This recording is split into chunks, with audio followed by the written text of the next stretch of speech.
Alright, we're going to play some Blitz on Lichess. I have not recorded yet in 2020. I know I have some videos up, but this will be my first recording of the year. Happy belated New Year to everyone. And let's see how it goes. I intend to play the Caro-Kann as black, and I'd like to play some Bogo Indians, which means, sadly, I'm that player who likes the Bogo and doesn't like the Nimzo. Also some kind of traditional Englishes. I think I'm going to aim to play a few of those. Okay, well, there goes chances of a traditional English. I will take the pawn and look to develop my kingside quickly. And I also would like to get a stake in the center, so I don't want to give them e5. And I would like to get castled early, because I feel these positions where someone gives up a pawn for activity are a lot more dangerous if I'm uncastled. I'm going to play rook e1 probably. Maybe bishop f4, g5. I don't think b3 or bishop b2, because it might allow for some discoveries. I think here I'll just play bishop d2. I'm in no rush in this position. Maybe a3 to follow. Maybe, probably not knight a4, because I don't want to give up knight e4. But I should keep that in consideration. Maybe I'll pin the knight. I don't know if I mind giving up the two bishops here if it lets me play kind of a knight a4 to c5 idea. Like rook c1, and then maybe bring the pawn forward. Yeah, let's give up the bishops. Try to maneuver our knight to a better square. It's probably not a great idea because my bishop's pretty weak, but it is an idea. As a friend of mine says, better to have a bad plan than no plan, which is obviously a bit facetious, and he does not say it as if it's, deep pearls of wisdom, but it's also, like many things, there's a grain of truth there, and when he plays me, he's a 2400 USCF, I'm around 2200, I think he plays a lot more forcefully than I do. And one thing is I often kind of drift, and he will stop a little earlier and start thinking about what to do and find more direct plans than I do. And they're not always the greatest plan, but, they are a plan. I think queen d2 keeps everything together. I'm on a5, I can take back on c1, so my queen can keep defending d4. I still probably want knight c5 at some point, but I wanted to defend b2 as well in case I recapture pawn. So I feel like queen d2 is just a move to hold everything together. a5 is actually somewhat annoying for them to defend because these pieces are loose. So I feel very good about this position. They defend a5. Now I'm tempted to play knight c5. I feel if they take, I probably take back pawn and play a quick b4. Do I have anything else worth doing? I could start with b4. I feel it's a little weak right now.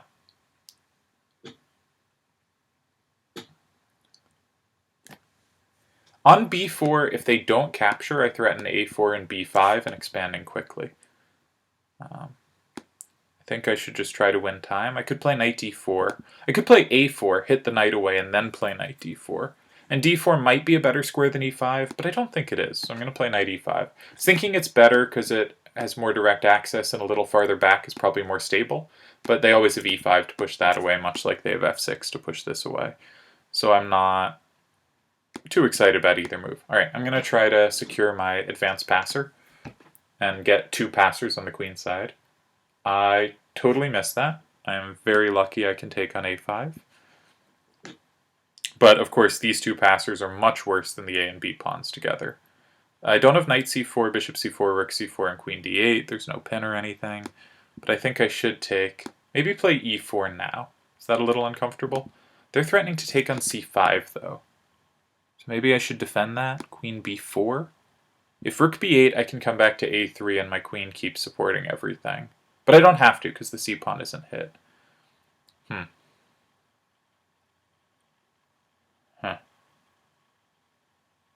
Okay, I'm going to play e4. On queen c5, rook c5, ed5, they have to play ed5, and I have bishop d5 there. And then if they play bishop d5, I have rook c5, and if they... Okay, they didn't go for it. I think they should have, actually. I think I'll go to a4. Keep an eye on c4 and not give up tempo to rook b3. Tempo to bishop b5 or bishop b3 I'm much less worried about because it doesn't improve the bishop particularly. Alright, ED5, they don't have time to grab on A5 because C4 is hanging. They took back. I think I will take on D5 and then play A6. And currently my pawns are still held together. If they play Queen A7, I probably can't keep both. They didn't. They're looking to double, so let's activate the E-Rook, because it's not doing a lot.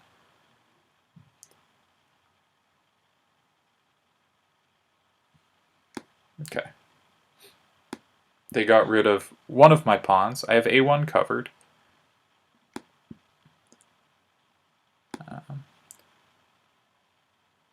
Have this covered at the moment. Maybe Queen D3 threaten Rook D8. Now Queen D4 threatens Rook D8. Huh. I'm going to come to C4, maybe...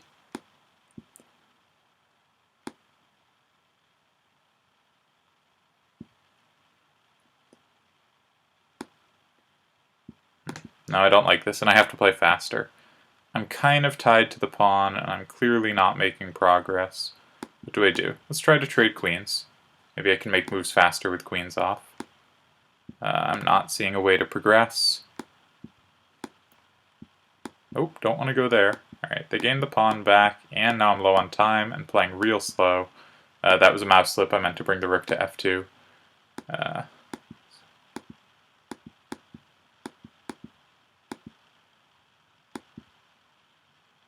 Yeah, okay. Far too slow. And couldn't find a way to progress. I'm not sure there was one, but I should have found improving moves to make faster. Alright, let's play Caro-Kann. Bad start. Alright, in exchange Caro, I guess Fianchetto. The bishop doesn't have great options on this diagonal, though something like d6 is fine. Not that g7 is a wonderful square either yet, but maybe once I play dc4, they play cd5, their pawn will be a little loose. f5 looks the most natural square, probably going to continue rook c8, maybe knight a5 to c4, like rook c8. I'm not sure what to do with my rook and queen yet, so I'm going to try to make useful moves with my other pieces while I hope it, comes to me or something changes in the position that makes it obvious.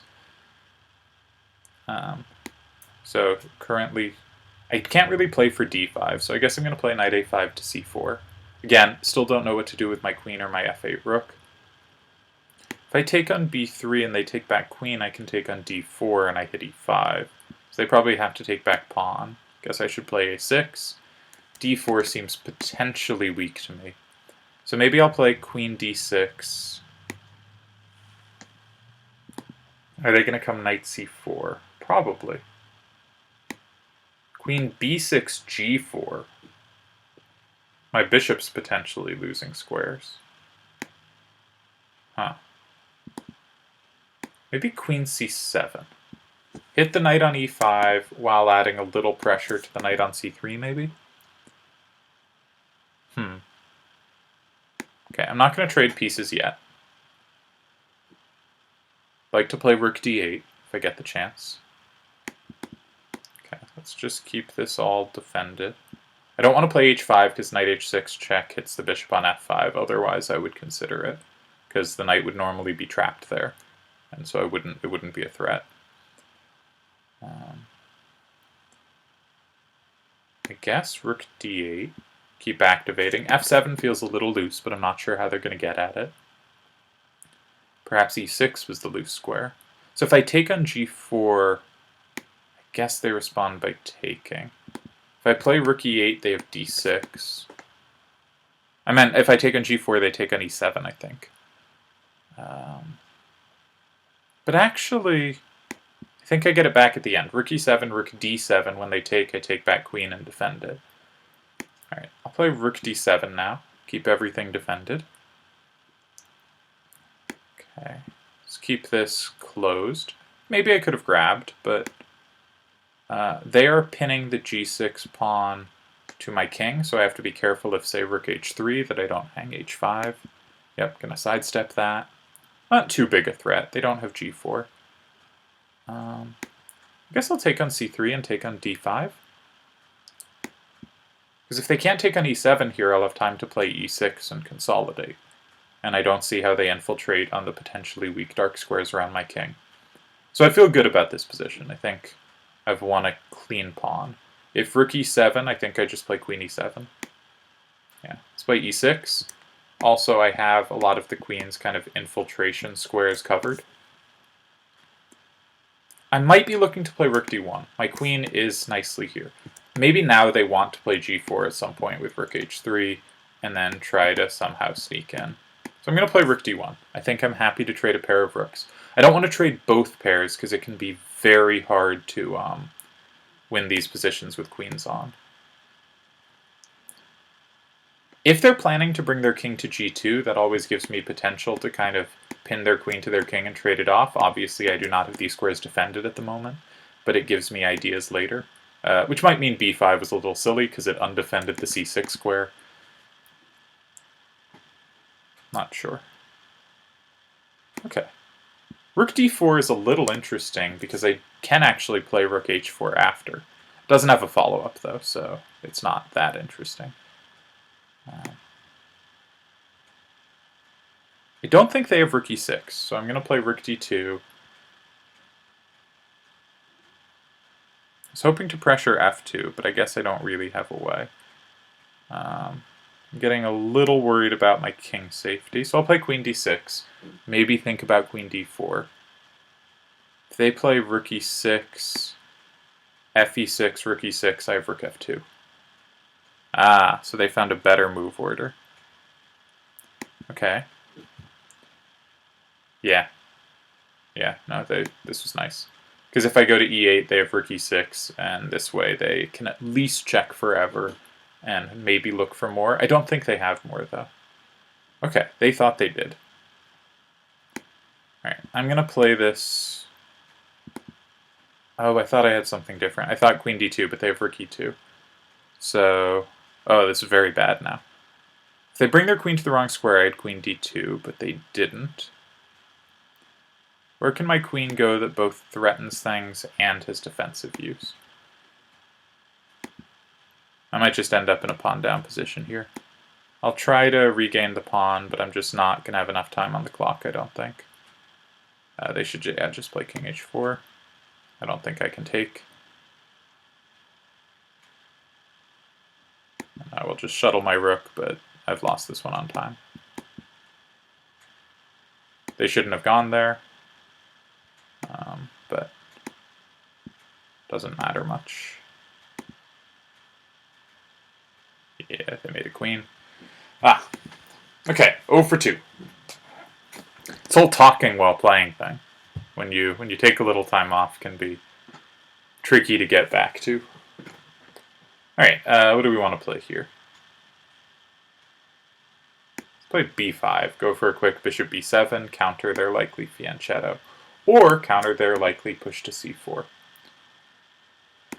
Alright, we can defend that. In my youth, I played a6 and b5 against virtually everything for a while. I'll play b4. I can also take and look to gain tempo back with d5, but then my bishop's not doing a lot.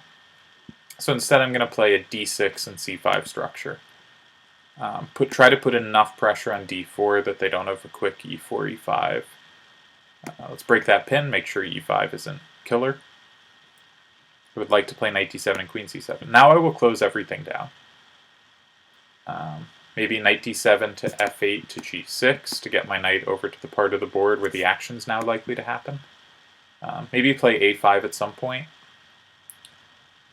I'm not expanding the queen side in order to play on the queen side. Ooh, I could take back this way and play knight c5.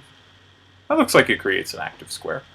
I was thinking a b4 and just play to shut the queen side down and then move to the king side, because my pawns actually aim in a way that gives me useful kingside space, even if it looks like I'm a little cramped.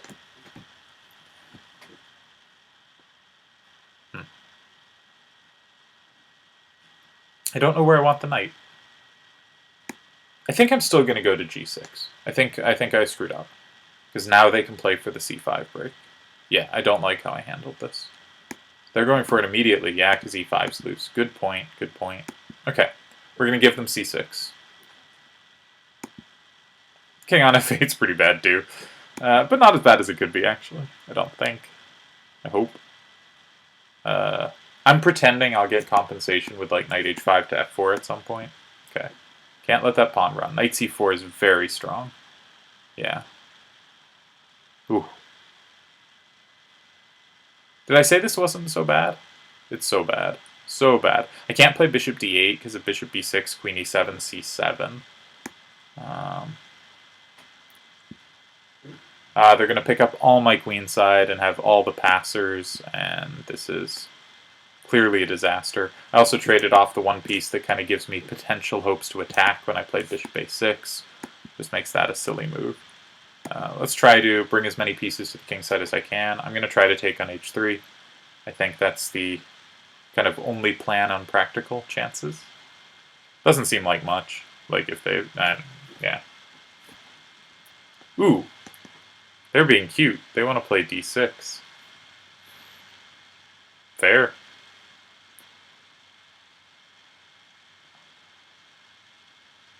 Alright.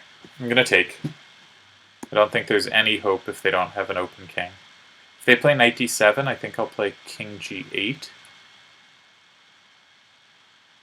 No, I'll take and then play queen takes and hit the rook.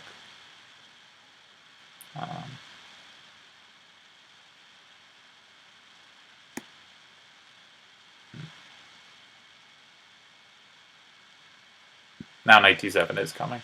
So knight d7, now I'll probably go king g8. Try to play bishop takes f6, maybe dream of getting the bishop to e5 if they, for instance, grab on d6. And I'll fork the knight and threaten h2, but this is obviously a horribly lost position. Oh, did I miss rook a1? Wait a second.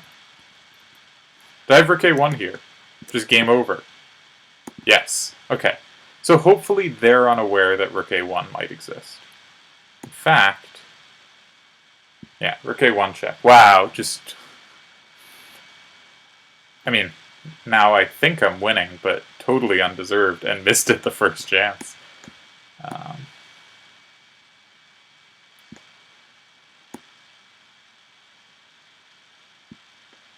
Yeah. It's just mate. Okay. Ridiculous game to have won, especially after the last two. This was not the one I should have won. But... I think knight takes h3, I bet the computer doesn't like, but I think was a good practical decision, just because otherwise the position's hopeless. I just missed the mate here. Where did this all go so wrong? Yeah, so I think it's when I thought, ooh, I was going to take back ab4, but maybe I'll try cb4. This looks like a good square for the knight. But actually it just gives white a break. And in these kind of King's Indian structures, white's breaks are usually on the queen side with c5, and I just gave it to them for free. I think after ab4, I bet black is a pretty reasonable position. Like, the computer will give maybe, yeah, +1, +0.7, somewhere around there. The computer likes cb4. Crazy. Huh. I don't. But, okay, now it's switched, yeah. And the advantage is pretty small, and I think that's, you know, small to medium. But I think that's about right. White doesn't actually have clear play. And I do not think cb4 is the better move. I'm very suspicious of that. Or requires some kind of structural understanding that I do not possess. Alright, so let's hope for traditional English. Last time we faced b5 and imploded. We have a strong opponent this game. If they play d5, I will go for an exchange, and we are not in a traditional English. I guess the bishop belongs on f4 now. Is the choice of what to do with it when chased? Never played queen d2 here. I wonder what happens after queen d2. I guess the thing is, like, my queen doesn't really support it, because at some point I want to play e3. g3 and bishop g2 is just biting on granite here, and when I play e3 they can take. And my queen's not very well placed on d2, it loses time to knight e4. So this whole scheme was a little silly. They'll play knight e4 soon. Okay, I will take that given the opportunity. Just because I don't want them to have extra pieces controlling e4 and b1. Hoping to play b4, b5. I'd expect knight e4 sometime soon. Maybe they want to spend a turn on the queen side first. Nice. Immediately going for this c4 weakness.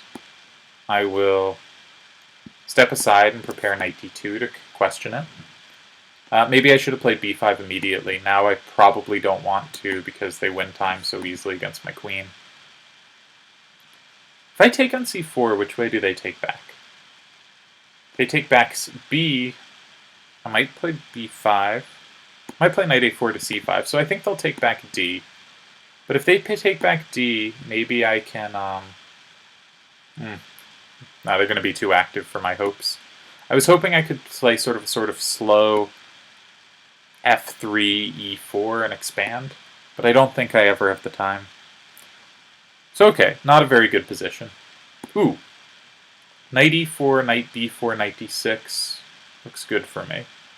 And this gives me a chance to get into c5. I think they made a miscalculation here. That doesn't mean my position's great, it just means I've activated a piece.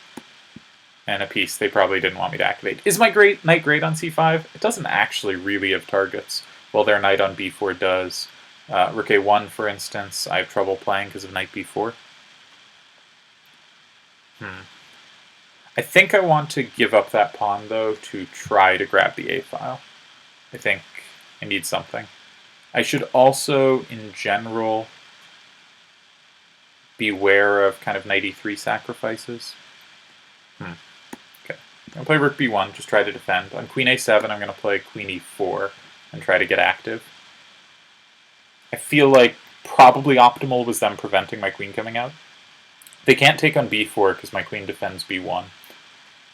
But if they threw an f5 before coming there, maybe that was better. Alright, do I want to play h4? Yeah, I guess so. Okay. They can take on b4. Probably going to try to bring the queen around to do so. Okay. I need to go for counterplay. I would love to play kind of queen e8 and knight d7 in some order. Which order? Maybe knight d7 first? I don't really have a follow-up, so I'll just play here and take on f7. That defends f2, so if queen e1 check, where they'd take f2 otherwise. Alright, so I need to mate them immediately is what they're saying. But can I? How do they mate knight e6? I think they completely outplayed me strategically this one, but kind of like the last game, just allowed a little too much counterplay, because this is mate, yeah. Alright, 2 for 4. Not sure how... The first two I feel I shouldn't have lost. The second two I feel I should have lost. Let's play a Dutch. Looking to play bishop b4. I like this move here.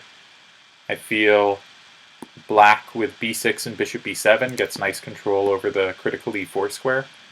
I can also double their pawns. And now I could think about playing against this pawn. For instance, c5, knight c6, knight a5, bishop a6 is a very plausible plan. I'm slightly discouraged by them playing d5. So I'm going to start with d6, because I think that fits with c5 plans as well as bishop b7 plans. Now, are they threatening to go e4? They might be. So I'm not going to go for immediate...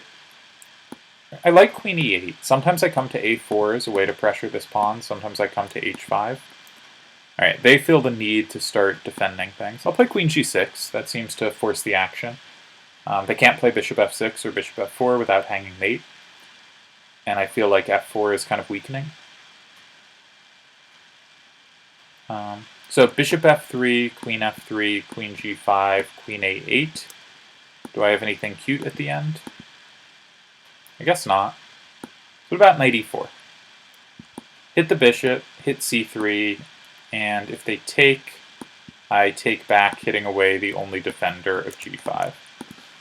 So I can take on c3 now, can win a pawn, and I think I should, especially because if their queen goes this way, it's off the knight.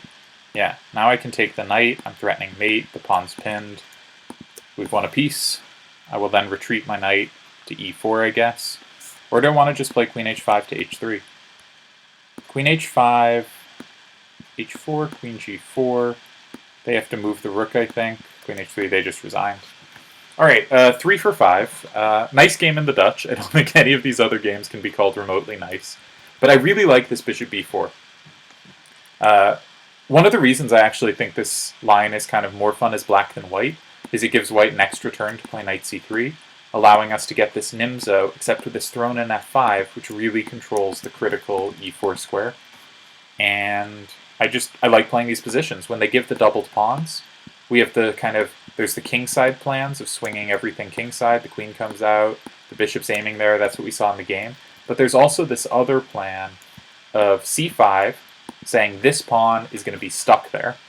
And we want c5, some moment like now actually. If we go to the analysis board, black is better. And c5 is one good move among a bunch. But like, just the idea of it is c5 at some moment when they don't have d5. Because if we can't play e5 in response because f5 hangs, because f5 hangs, then d5 can be really annoying breaking up our pawns, because we want to be able to play e5 or ed5 without losing f5. But we haven't committed the bishop yet, so it makes c5 better because f5's still defended. And if they do nothing, we can maybe throw an h6 or something, but kind of play knight c6, knight a5, and at some point bishop a6, and this pawn gets hard to defend. They start having to make moves like knight d2 or queen c2 to a2 to defend it. This can get very suspicious for them. Our queen in those kind of lines where we're going after this pawn often comes to d7 and a4. Also, rook c8 can threaten cd4 with the rook now joining the attacks on it. So I like that scheme. It's not what happened here, but it is one way to kind of play this. And if you look at Nimzo lines, normally when black is going for these c5 ideas, white is saying, okay, I will end up giving up this pawn on c4, but I'm going to play a quick e4, f4, and just throw my pawns forward and mate you. I think Sokolov in his book on structures has a really interesting chapter on just how aggressively white should be playing those structures. But with our pawn on f5, we have e4 really well controlled, and suddenly I think they're a lot less dangerous.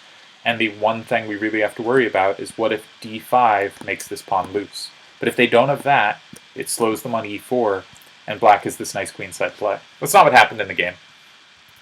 I think they just kind of left a loose piece out here too long and a vulnerable king that only had one piece defending it, and that piece was kind of loose. And this position already looks like trouble. I wasn't sure what they should do. Yeah, knight f3, knight e4, and they just have to give up the pawn. And actually, their queen didn't have squares because it couldn't go to e2 because my knight was on it. I don't know what I was thinking. They have to play like knight h4. Huh. Ooh, this is better than what they played though. In the game line with queen b3, bishop f3, bishop g3. So they're attacking both pieces, but I have knight e2 check getting out, which is why the critical move was queen c2, not queen b3. And then the game's not over, but it's still pretty bad for black. Alright, that was 5 games, so I'm going to call it a video, but we'll record another one after. Hope I play a little less suspiciously.